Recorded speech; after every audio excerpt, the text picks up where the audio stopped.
Bote Banandia Supreme Télévision, c'est vraiment votre humble servante Stéphine Monda Escalov. Hein? Escalov Bolino, vraiment tout le monde. Merci nos abonnés, merci nos fans, merci nos très chers internautes. Hein? Tout le monde bino mingi, bino pe, bolingaka bino mingi. Toye pour nous partager na bino sujet o. Mon sujet nanga lelo zaika kapona kambi ya bébé Francia. Ah, wabi bébé Francia national. Bébé Madjabou nde badina so bazobenga star na biso mokie vraiment naye ko s'excuser vraiment ko s'excuser par rapport à l'émission oyo nasalaki l'autre fois ndenge na traitaki ba parents ya Francia de ba impoli ba mal éduqués et autres vraiment na s'excuser naye vraiment ko s'excuser. Vraiment, qui peut-être à propos de biso, beaucoup comprenant qui ont bien mais c'est pas si grave. Je suis vraiment venu pour s'excuser devant vous. Bah, internet na biso et puis famille à Francia. Famille à Francia, des bokanga qui biso bandoki, bokanga qui ngai, je ne sais pas moi, mutazoua et autres. Vraiment, ceux qui nazolo makamwana, c'est parce que naza parents et puis j'ai des sœurs, des petites sœurs et autres. Ils ont ça vraiment bien té comme on a Francia na éducation ana. Ils ont ça bien té. Ce qui besoin peut-être qu'on appelle ça à la star. Être une star mandenga bien, c'est pas un problème. Ce que la star que aza bien cadré, on va toujours l'applaudir. Mais être une star nandenga amabi. Nandenga amabi ils ont ça bien té.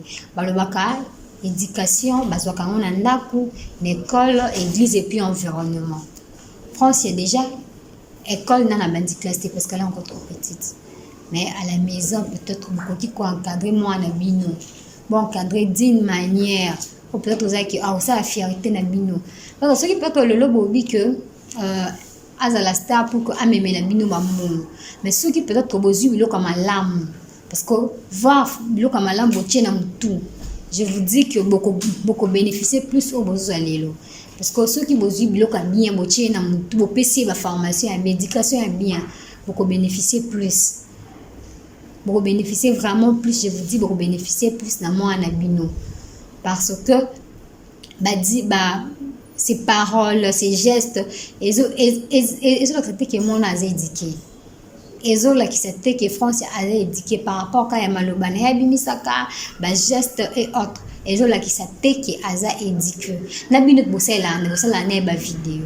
Ce besoin peut-être qu'on a posé la neba vidéo. Beaucoup encadré. Les autres par rapport à encadrement à Francia. C'était na kolemba pété koloba par rapport à l'éducation à Francia. Na kolemba kate parce que nous avons un souci naïe. Nous avons pour ça que Azala bien éduqué, bien encadré.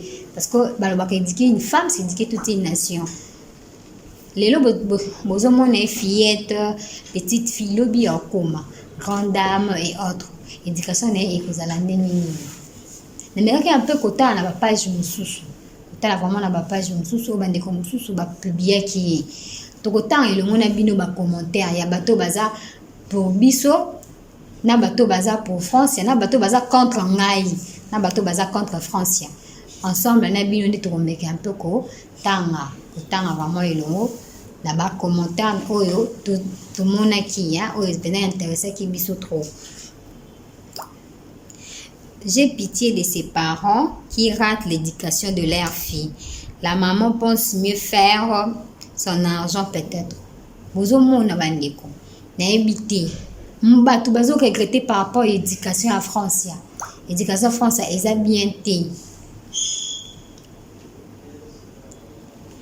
Mais comme sous lobby, cet enfant, elle est vraiment exceptionnelle. Exceptionnelle et puis très intelligente. Ça prouve que France est intelligente. Là, vraiment, beaucoup sont allés est intelligente. Parce que ceux qui ont intelligence naïve, beaucoup ici, ils ont malam.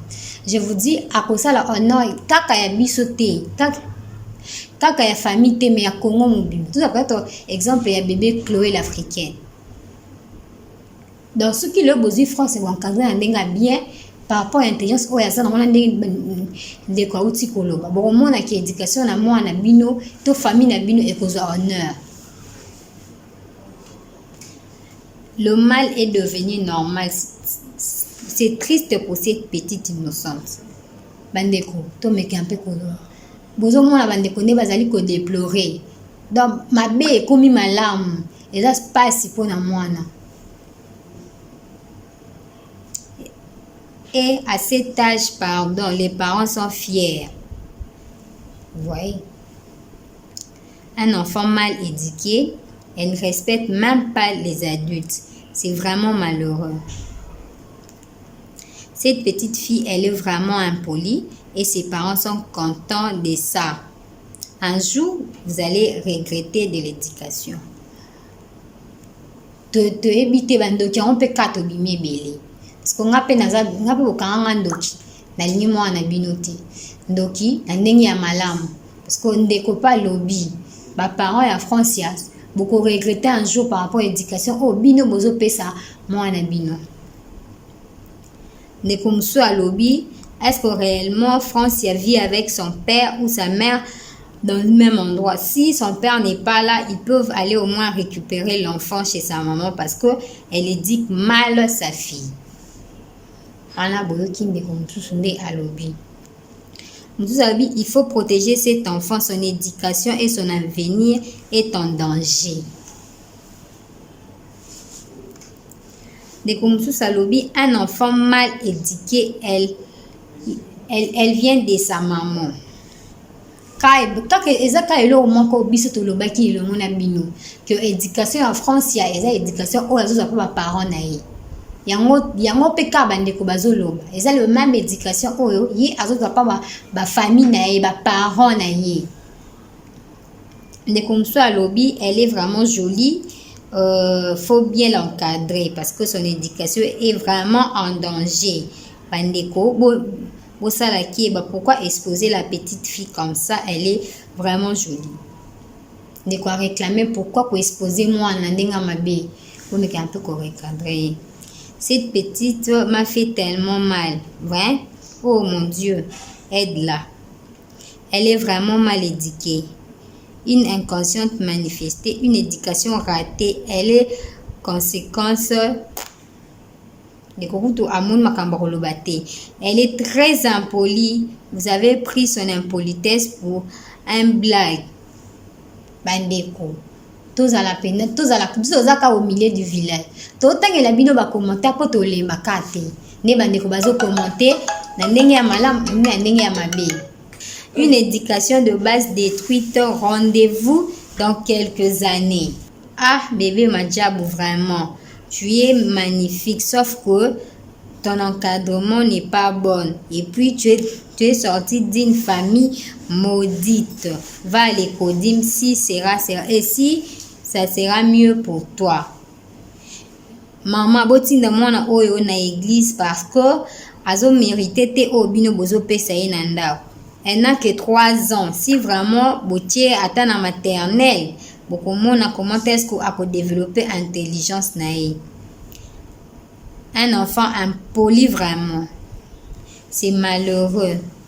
Bébé, je t'aime beaucoup, sauf que tu es entouré de mauvaises personnes qui t'aiment pas, qui t'aiment non plus ton éducation.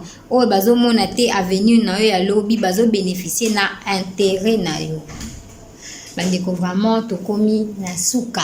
Vraiment, ceux qui ont besoin de ça plus commentaires, besoin plus détails, bokeh obeti fifi tomate quelque chose comme ça. Vraiment, na moni que bino mo conclure na banda ko par rapport à commentaires. Ceux qui na lobaki mabe, tous ceux qui pe bandeko bazo partager même vie na ngai bango pe balobaki kaka mabe ne ya mona binoto, ceux qui kanaza contre France ya ou pas. Vraiment bandeko tokomi na suka. Salutations à la Suprême, balobi la patronne, la Suprême Télévision, la boss Diane Malembo, et puis à tonton Trésor, balobi tonton Trésor, et puis à mon tonton Jodel que j'aime bien, à tonton Blaise, et puis je vous aime bien. À nous revoir à la prochaine édition. Bye bye.